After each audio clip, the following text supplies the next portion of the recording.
Our next lecture, as we move up through the brainstem, will be on the pons. And so I'll just point out a few things here on this drawing. Of course, here's the large, distinctive belly of the pons. And one of the most important things out of this lecture will be the relationship between the sixth nerve, here's the abducens nucleus, and the sixth nerve, and the facial nerve. Here's the facial nucleus. And notice how this wraps around the sixth nerve on its way out. And we will see that is a very important to remember for a clinical condition which we will discuss. Recall that pain and temperature for the face, we talked about the spinal trigeminal nucleus in the adjacent tract in the medulla, and that continues all the way up into the pons. But in the pons, we will see other parts of the trigeminal sensory and motor function. So here is the trigeminal motor nucleus. Here we can see the trigeminal nerve itself with the trigeminal ganglion, and here is the motor nerve here exiting with the trigeminal. You can see most of this is dedicated to sensory function. We also have here the mesencephalic trigeminal nucleus, and that has a unique function. And so we'll discuss different aspects of the trigeminal system really in this lecture. All right, so our first section is right down here, kind of at the junction between the medulla and the pons. And so we said last time that this has kind of an appearance like the dog ears of the medulla, and these are the inferior cerebellar peduncles. And so a nice medical student here tried to fit a dog in there if that's helpful to remind you of that. So first going through the pathways. Now in the medulla, the medullary pyramids were rather distinctive. Here we can see them in the pons. And we can also see a bunch of nuclei here in the pons. These are known as pontine nuclei. And we'll discuss in a little bit what the function of those are. Recall that we have three midline pathways in the medulla, and we will see these in the pons as well. The cortical spinal tract, the medial lemniscus. Recall that this conveys crossed vibration and proprioception information from the posterior columns, and the tectospinal tract. So we'll see those three also here in this same aspect relationship in the pons. And then out here, of course, we have the inferior cerebellar peduncle. Remember that most of this, not all, but most of this is information going from the spinal cord, those spinocerebellar tracts headed up to the cerebellum. Now we have this area out here known as the cerebellopontine angle. So we're just at the lower part of the pons. We can see the cerebellum out here. And so recall that from our lecture on the neurology examination that cranial nerves 7 and 8 exit in the cerebellopontine angle. So we've already talked about the acoustic schwannoma or an acoustic vestibuloma, this tumor that can grow right in this area that initially involves the 8th nerve and then the 7th nerve. And now we'll discuss some other conditions here in particular that can involve the 7th nerve. All right, so just a little bit on the anatomy here of the facial nerve. You learned in anatomy the different branches here. To Zanzibar by motor car is, at least when I was a medical student, how we remembered the different branches here of the facial nerve. I'll just point out a couple of other things here. From the geniculate ganglion, we can follow here the branch that goes here via the pterygopalatine ganglion to the lacrimal glands. And we also have a chorda tympani branch, which goes out here for taste sensation. And I wish shown here we have the nerve to the stapedius muscle as well, which will be important as we'll discuss here when we talk about Bell's palsy.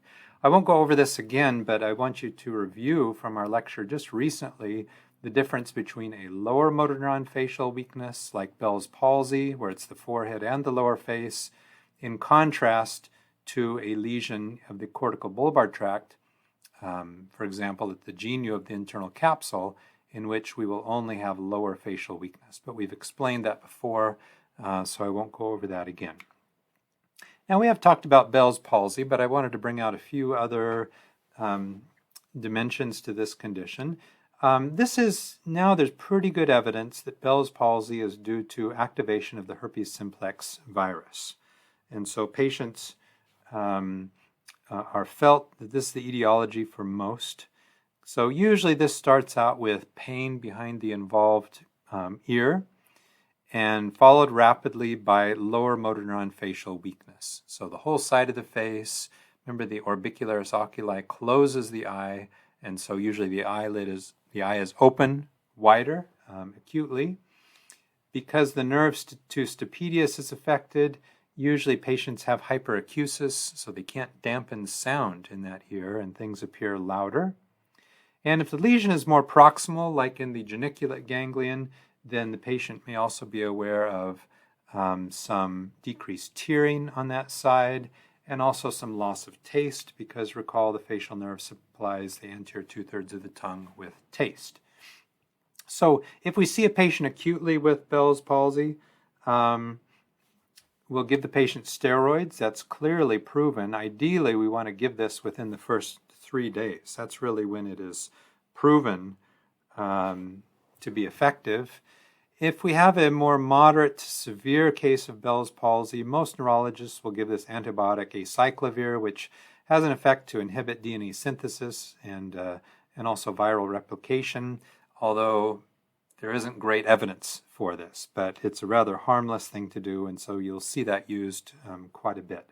So for Bell's palsy, in general, good prognosis. Most patients have a dramatic improvement. A lot of patients get basically back to normal.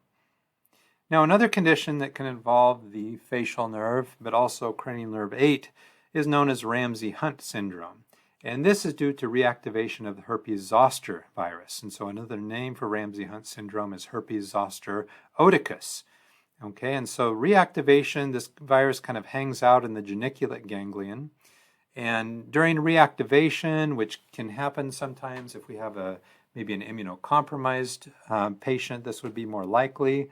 So it can also start out with ear pain on that side, then with severe lower motor neuron facial weakness. The patient can't close the eye here, for example. And so anytime we have someone with a lower motor neuron facial weakness, it's important to look in the ear, okay? Because in herpes zoster, you get these vesicles in the ear, okay? So now it's going to be really important we use that antibiotic acyclovir, although the prognosis for Ramsey Hunt syndrome isn't nearly as good as with Bell's palsy. Most of these patients are left with permanent facial weakness. Okay, but also distinctive here with Ramsey Hunt syndrome is that the 8th nerve is involved as well. So patients have hearing loss, which is usually quite severe in the involved ear. They can have ringing in the ears, and if the vestibular portion of the 8th nerve is involved, there can be some dizziness and vertigo as well. Okay, so remember 2 conditions now we've learned about that it can involve cranial nerves 7 and 8 and acoustic schwannoma, but that comes on very slowly. It's a benign tumor that's going to present over a long period of time. Ramsey Hunt syndrome comes on acutely, and you see these vesicles. All right, so here's the 4th ventricle. We pointed that out last time between the pons and the medulla and the cerebellum, which we can see back here, and we still see some choroid plexus. Now, there's an artery sitting right on the pons, and so from our brain dissection lab, remember the basilar artery sits right there, and so penetrating branches from the basilar artery supply the pons. So it's important to keep the vasculature in your mind distinctive here for different areas of the midbrain. So for the medulla, it's vertebral artery, with the anterior spinal artery supplying the midline portion, the pica supplying the lateral portion, the basilar artery supplies the pons. And remember, with any brainstem lesion, we talked about last time, the distinctive feature are these crossed findings, where we have ipsilateral cranial deficits. In terms of the pons, we will see cranial nerves 6 and 7 involved, with contralateral motor or sensory deficits. Okay, so we're going to find that Now, not cranial nerve 6 and 7, but this pattern of ipsilateral cranial nerve, contralateral motor sensory with any lesion of the brainstem. So you just need to know where the cranial nerves are. So in the case of the Pons, we'll look for a 6th or a 7th nerve lesion. And one thing distinctive for the Pons, we have so much of the reticular activating system in the Pons that frequently, even a relatively small lesion in the Pons, the patient may be in a coma. So if we have an occlusion of the basilar artery, we may find a large stroke in the Pons and the patient is unresponsive. Okay, from our lecture last time, remember that we have these crossed findings.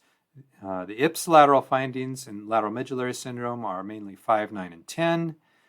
And in case of medial medullary syndrome, it's the hypoglossal nucleus. And then you get the contralateral motor or sensory findings. And when we come to the midbrain, we'll look for an ipsilateral 3rd or 4th nerve palsy and some contralateral findings, which we will discuss.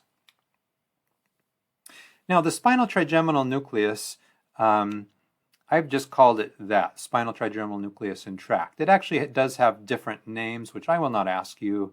The lower part is the pars caudalis, pars interpolaris, pars oralis, which we can see here in red is named because it supplies this area of the face.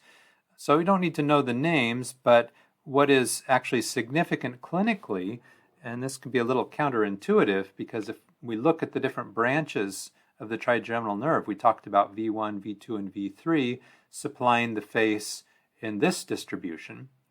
Okay, but things are arranged differently in the nuclei and in the tract of the spinal trigeminal tract and nucleus. So notice that the lower part of the spinal trigeminal nucleus and tract supplies this area, the middle portion supplies this area, and then the upper portion up here in the Pons supplies this area around the mouth and the nose. And so, for example, here was a patient that presented with facial loss of facial sensation, so the complaint was facial numbness. And when an exam was done, the loss of sensation occurred everywhere here along the face, and even here behind the ear, this whole area, but the area around the mouth and the nose was preserved. And so this is kind of, this is called an onion skin pattern of sensory loss here, where we got this central area that is spared. And so notice that this area right here is supplied by this upper portion of the spinal trigeminal nucleus and tract. And so the patient actually had a lesion we can see involving the medulla and up into the lower pons, so it involved exactly this portion of the spinal trigeminal nucleus and tract. Okay, so that's why the patient had loss of sensation in all of this area, but this was preserved. And so just clinically, if you see a patient with that, we should be able to distinguish whether the problem is with the branches, V1, V2, or 3, which would produce, this kind of a distinctive sensory loss, versus more of an onion skin pattern like this, which would suggest that the lesion is actually in the brainstem itself. And here we can see the lesion in the medulla and a little spot right there. We'll talk later about the condition that this patient has. Okay, and then just a cartoon representation for you to practice all the structures that we've just talked about here. Now, as we move up a little bit higher in the Pons, like right about here, we get into a distinctive feature here where we see more of the cerebellum and we see these deep cerebellar nuclei. Now, we're going to talk about those in detail in our lecture on the cerebellum because obviously they have an important function as it relates to the cerebellum. For now, I'll just have you know the names and we'll explain the function later. Okay, so again here along the midline in terms of pathways, we have the cortical spinal tract, the medial lemniscus, and you can see I didn't put an asterisk in your handout by the tectospinal tract because it's relatively small there. So I'll just go over the things that I've indicated in your handout that you should know in terms of pathways. So one here is really obvious, very large new pathway here, and this is the middle cerebellar peduncle. Recall that the cerebellum is connected to the brainstem via the inferior, middle, and superior cerebellar peduncles. And so the middle cerebellar peduncle here is extremely large, and there's only one pathway that goes through the middle cerebellar peduncle. It is 100% going from the pons into the cerebellum. Okay, this pathway is called the cortico-pontocerebellar tract, and in our lecture on the cerebellum, we'll explain that in a lot more detail. Okay, the one other pathway that you need to know on this section, we can see arises from the inferior olivary nucleus. So here's the pathway here and the pathway over here. This pathway is called the central tegmental tract, and it connects the red nucleus, which is in the midbrain, with the inferior olivary nucleus here in the lower pons and in the medulla. And the only reason really I mention the central tegmental tract is that if you have a lesion of the central tegmental tract, so you're disconnecting the red nucleus from the inferior olivary nucleus, we get a distinctive clinical syndrome known as palatal myoclonus. And I will provide a link to a video of a patient with palatal myoclonus so you can see that, but essentially patients have a continuous rhythmic up and down motion of the palate. Very annoying to the patient, you can imagine. It also produces kind of a clicking sound in the ear every time the palate goes up and down. This is a movement disorder that persists into sleep, so it's continuous. So if you ever look in the patient's mouth and you see the palate going up and down, the patient has a lesion in the pons. And more specifically, the pathway is usually the central tegmental tract. Okay, so this could happen from any structural or demyelinating or stroke, anything that involves this pathway. Now, in terms of nuclei, we have here these deep cerebellar nuclei. It goes dentate, which is most laterally. This is the largest deep cerebellar nuclei. Then emboliform, and then globose, and then fastigial with an F. So if you can remember, dogs eat good food. Those are the deep cerebellar nuclei. Okay, and we'll explain the function later. We can see projecting into the fourth ventricle here the nodulus. Remember the flocculonodular lobe of the cerebellum? We said that's important for coordinating eye movements. And there we can see the nodulus with the fourth ventricle and the choroid plexus here. Now, the vestibular nuclei. I told you last time that I won't ask you to identify, the different vestibular nuclei, but it makes sense they're kind of in this location. Just below, we saw cranial nerves 7 and 8 coming out here through the cerebellopontine angle, and so the vestibular nuclei, and we'll see on the next slide, the auditory nuclei are in that location as well. Notice the diffuse network, millions of neurons here, part of the reticular activating system. So this is again why I said if we have a lesion here in the pons, the patient is most likely not going to be responsive. They're going to be in a coma. Now, some other areas I've just stopped mentioning, but I do want you to remember the spinal thalamic tract. It's always lateral. It's lateral in lateral medullary syndrome. It's lateral in the pons. And so we're going to follow this. Finally, when we get up into the midbrain, it is more of a distinctive pathway. So you don't need to be able to identify it here, but just clinically it's important you remember it's still there. And we can still see the spinal trigeminal nucleus and tract kind of out in this location. But it's not starred in your handout because I don't think it's distinctive enough for you to remember it.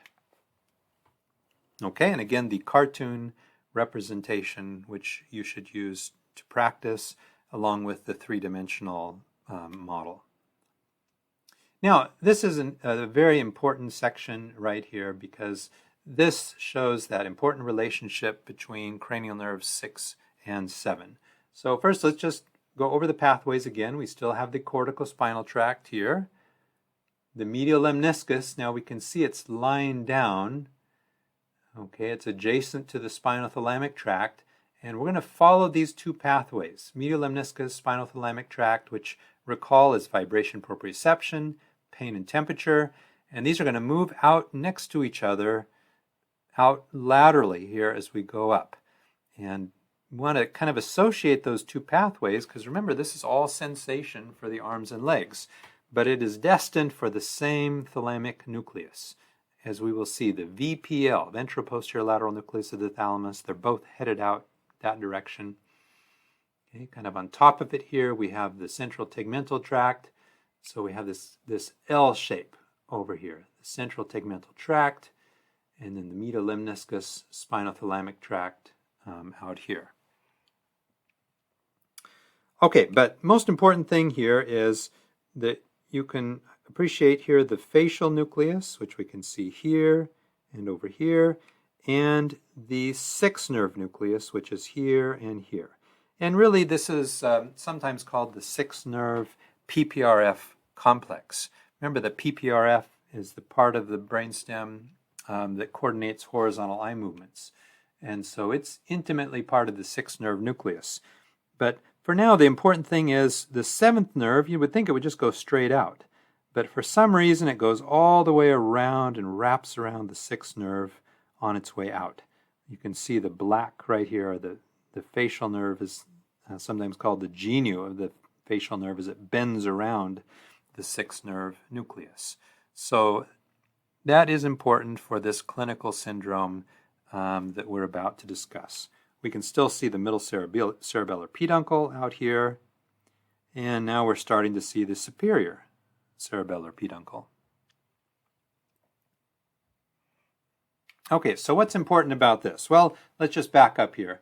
If we have a lesion of 1/2 of the pons, so maybe the patient has a stroke right here, because the sixth and seventh nerve are right next to each other, then the patient will have an ipsilateral sixth and a seventh nerve palsy. Now, if you recall that when we look at the external surface of the brainstem, the sixth and the seventh nerve are miles apart. The seventh nerve comes out in the cerebellar pontine angle, about in this area. The sixth nerve comes out along the midline. So if you ever see a sixth and a seventh nerve palsy, the lesion has to be back here. Okay? And so this syndrome that involves sort of half of the pons is known as the Millard Gubler syndrome. I don't care that you know the names, so I won't ask you the names, but I do want you to be able to localize it. And so Millard Gubler syndrome involves cranial nerves 6 and 7. So here's the sixth nucleus going out to the lateral rectus. Here's the seventh nerve wrapping around the sixth nerve. So we get an ipsilateral sixth and a seventh nerve palsy, right? So here the lesion is on the left.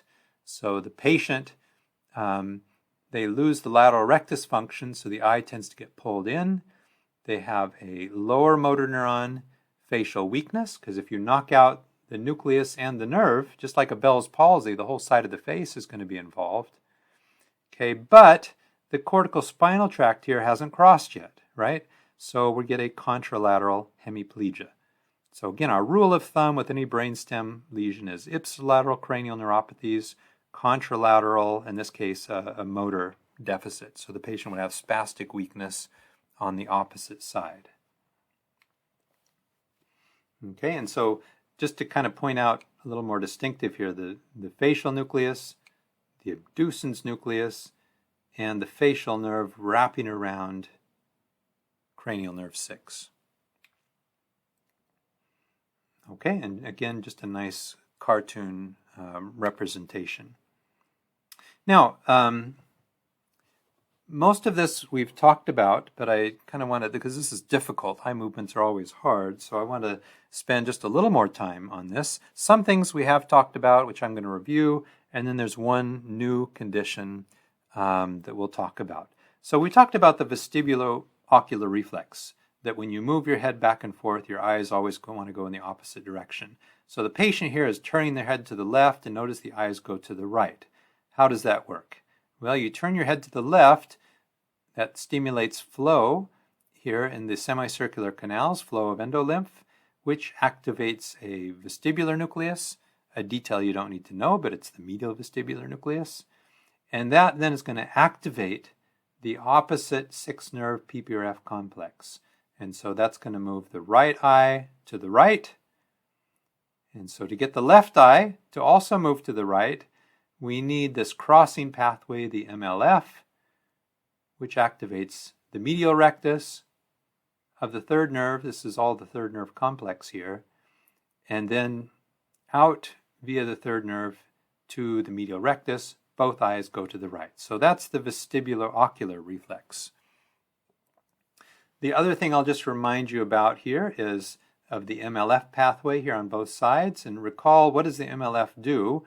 Well, here I showed you how the MLF allows this 6-nerve PPRF complex to activate the opposite medial rectus. So we know if we have a lesion of the MLF, the problem the patient is going to have is looking to the nose on that side. Okay, so if we have a right MLF lesion, then when the patient tries to look to the left, the right eye can't cooperate. And that is called an internuclear ophthalmoplegia.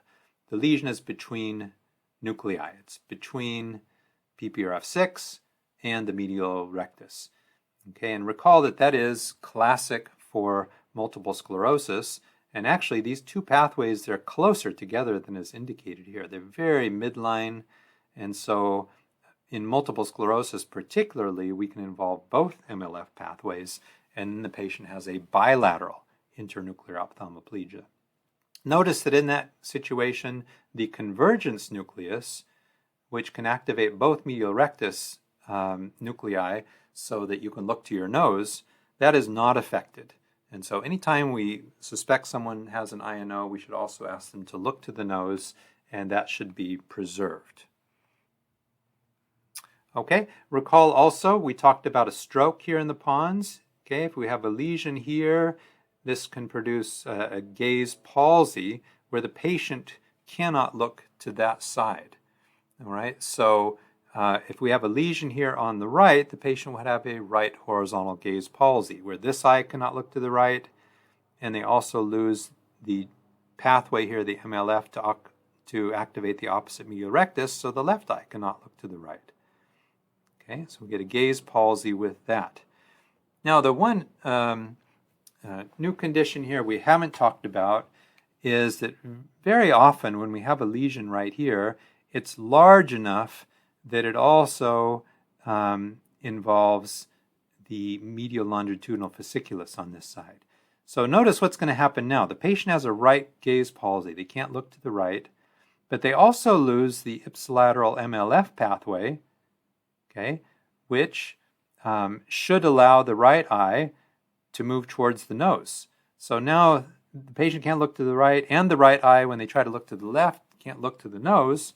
So with a larger lesion right here, the only thing that is working with respects to horizontal eye movements is the 6th nerve on this side. So the patient can really only abduct the opposite eye. And this is known as the 1.5 syndrome. And I have here a file where you can click on a patient who has a lesion right here, and you will see that she has only function of abduction of the opposite eye. When I tried to record this on Canvas, the video blocked, and so I'm not going to play it here, but you can click that file and look at that for yourself. Now, one other thing I just want to say about the 6th nerve. It's a long cranial nerve, and it can easily be affected by increased intracranial pressure. And so here's a patient. If we just notice now the patient is looking straight ahead, and you notice this eye is getting pulled in. And that is frequently a sign of a 6th nerve palsy because we've lost the lateral rectus, so now we just have the medial rectus pulling the eye in a little bit. When the patient tries to look to the right, notice that this eye can't abduct very well compared to this one. So the patient clearly has a right 6th nerve palsy. But notice when she looks to the left, that the left eye does not abduct very well. She's trying to look up and to the left now. This eye looks to the nose, just fine, but this eye can't abduct very well. And when she tries to look down to the left, this eye cannot abduct very well. So she really has a bilateral 6th nerve palsy. It's a little more severe on the right. But anytime you see someone with a bilateral 6th nerve palsy, that can be a sign of increased intracranial pressure. So I would add this to our list of like Cushing's reflex. Remember I told you a confused patient, maybe with a headache and nausea, who has a high systolic blood pressure and a low heart rate. Bilateral sixth nerve palsy would kind of fit in that list. So anytime we see this, it's a neurologic emergency. The patient needs a brain scan immediately. Now, something unique that can happen with a stroke in the pons, if it's more ventral, which means it relatively spares the reticular activating system, which tends to be more dorsal. Okay, what can happen here is we can destroy all of the upper motor neuron pathways, cortical spinal tract, cortical bulbar tract, and so the patient is really devastated. They can't move, they can't talk. And the pons, remember, is important for horizontal eye movement. So they can't look from side to side, but they are awake because enough of the reticular activating system is spared, but they're often thought to be in a coma because they can't respond. And I recall very distinctly the first time I saw a patient with Lockedin syndrome as a neurology resident. I was asked to come do a brain death evaluation because the patient was unresponsive. And, so the patient couldn't move, but when I asked the patient, can you look up 2 times, she was able to do that. And that's because the midbrain is important for vertical eye movements. So the one thing that is spared in Lockedin syndrome are the vertical eye movements. And so most patients don't survive with this. It's a devastating stroke, one of the worst things really that we see in neurology. So if we see Lockedin syndrome, we want to get a scan to look for, in this case, a pontine stroke or hemorrhage, some other large lesion in the pons.